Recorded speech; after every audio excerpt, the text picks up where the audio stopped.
¿Escuchas ese horrible ruido? Sí, no me deja dormir por la noche.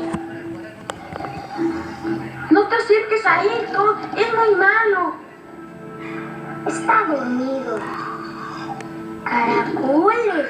¡Qué perro tan grande! Tus orejas son tan grandes como las tuyas, Toby. Eso no es la parte que te debe preocupar. ¡Caray! ¡Mira qué dientotes!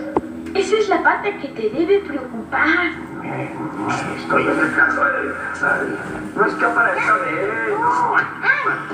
No. Vete, Todd. No, solo sueña que está persiguiendo algo. ¡Lo tengo acorralado! Es un malvado tejón. Toby, está persiguiendo un tejón. No, no es un tejón. No.